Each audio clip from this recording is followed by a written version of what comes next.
Hi everyone, hope you're doing well from wherever you're watching this channel, depending on your time zone. Now today it was Labor Day, and the Court Secretary General Francis Atwoli invited President Uhuru Kenyatta to grace that event.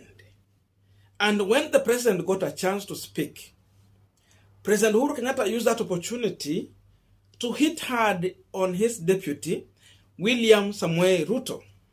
And according to the president, William Ruto is condemning the government in a situation whereby he's supposed to advise the president. And according to the president, William Ruto has been condemning the government when in real sense he was supposed to be advising the president on how to tackle some of the problem that has been facing the country. And according to Uhuru, he's not the one who brought Corona.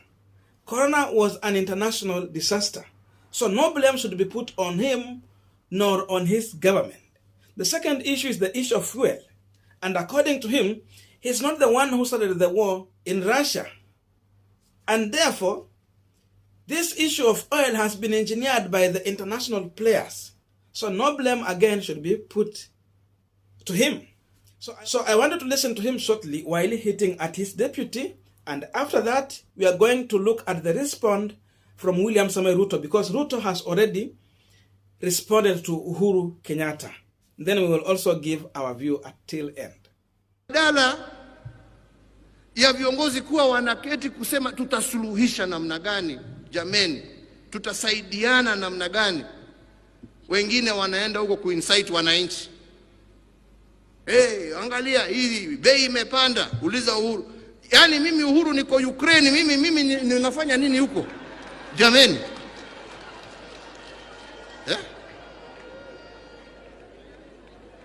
Mimi COVID nilikuwa huko kulea kutoa mimi. Badala ya kuja kunisaidia, kuniambia niko na mawaidha hii na njia hii na njia hii, njia ambaye tunaweza tuokoe watu yetu wakati tunagojea mambo haya yaishe, wewe huko kwa soko na matusi. Na wewe unajiita kiongozi, na unajiita ati wewe ndio sijui namba ngapi katika nchi ya Kenya. Uko wapi? Badala ya kunisaidia kuondoa hiyo shida, wewe uko kwa soko kusema ulizeni ule. Basi si ungewacha uniwachie mimi nitafute mtu ambaye angenisaidia, jameni.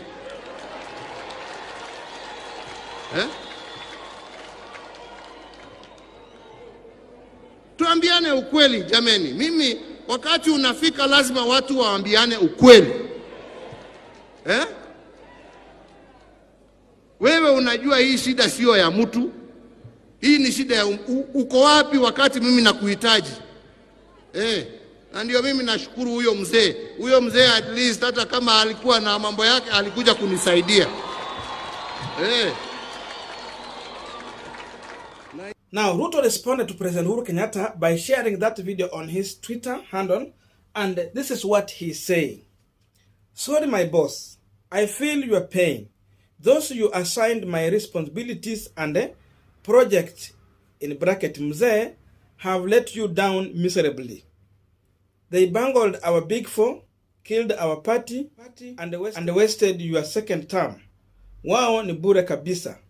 Boss, I'm available, just a phone call away. Sadly, last cabinet was 2 years ago. Yule number 2. You see now responding to Uhuru. So anajiita yule number 2. And this is the second tweet. Let them carry their own cross for failing Kenyans. Things are tough and all Kenyans are feeling burdened with the current state of economy. Where are his advisors who he gave out the role assigned from the office of the Deputy President of Kenya? Hakika Mungu halali. So you see, that is the Deputy President William Samuel Ruto responding to President Uhuru Kenyatta very boldly. He has nothing to fear, whether the economy is doing well or bad, but he has somewhere to put a blame. Now, you know we are in campaign season, and we are about to face the election. So what matters during this season is whatever you are speaking or whatever you are giving out, if it will add value in terms of vote to your side. And therefore, we want to try and find out if the line President Uhuru Kenyatta has taken today in dealing with his deputy, if it's adding value to Azimio or not. But before we go deep into that, I have a quick request. You might be watching this channel, but you have not yet subscribed. So my humble request, please consider to subscribe so that any other time, once we release a video like this one, you will always get notified. Again, to all our channel subscribers and anyone who drop comment, I must say thank you so much for your unconditional support. Again, I'm requesting you to give this video a thumbs up so that YouTube can recommend our video to more viewers. Back to our discussion. Now, when Uhuru Kenyatta realized that his deputy is not working in what he referred to as Ruto ni mtu wa kutangatanga akipanda juu ya magari. And according to Uhuru, kazi inapangwa kwa ofisi, haipangwi kwa kupanda juu ya magari. That's what he said. And therefore, after all this, Uhuru proceeded to issue the executive order number 1 that stripped all the powers from the deputy president. Because for him, he felt that Ruto is not working, and for that reason, he has to allow him to play his politics and bring in another team that was going to help him to govern the country. And that's how Matiang'i came into the play. So already, Uhuru replaced William Samoei Ruto, and Ruto was left to play opposition politics. So in my view, after Uhuru replaced William Ruto through executive order number 1, I think Uhuru is just supposed to avoid responding to William Samoei Ruto when it comes to issue where he need advice. Because now you see, what Uhuru is saying today, definitely it is exposing him that the people he assigned the work after stripping William Samoei Ruto are not performing. Otherwise, if they are doing well, then he has nothing to respond on his deputy. Is Matiang'i failing him? Because you replaced Ruto a long time ago when you discovered it's not working. And he had 2 ways to deal with Ruto. Number 1, it is the route he chose. And the second option was to fire William Samoei Ruto by engineering an impeachment. So Uhuru in his own wisdom realized that impeachment will not be good because of the politics that will come with it. So the best thing is just to strip his powers and leave him with the name. As simple as that. So in my view, during this season, if Uhuru is going to complain about William Ruto, you know, this one sounds like the same time one day when Kenyans were complaining about the rampant corruption in Uhuru's government. Then alikuwa anajibu, mnataka nifanye nini? That shows that the president is powerless and rudderless. He has no options. He is weak. So the same thing Uhuru is trying to portray here. No need to engage William Samoei Ruto. We understand that there is issue of Ukraine, sorry, not Ukraine and Russia. There is war. Yes, what wamekuwa affected in these countries, the issue of oil. But again, Kenyans ask one question. Kuna mafuta kule Turkana. Why do you drill the oil, the oil, then again, unaweka kwa meli, iende nje, ikuwe refined ndio irudi huku Kenya? Why? When you could just manage on how you can get those machines here, then let the oil be processed here na watu wanunue hapa. Kenya will not face such problem. So as a president, he failed. When it comes to the issue of corona, we understand.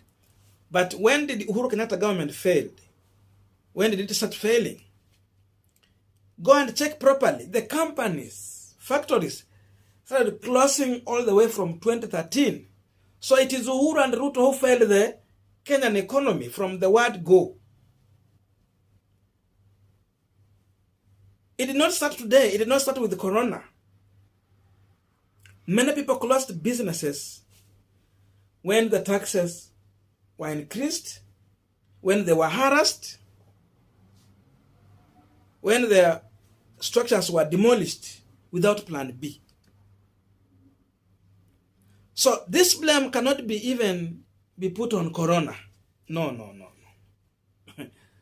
So what matters here is not blaming Uhuru, Ruto or whatsoever. Because now putting a blame on Ruto, you see, you make the people who support Ruto to feel that he was the right guy to advise the president, but because he was kicked aside, that's why he's failing.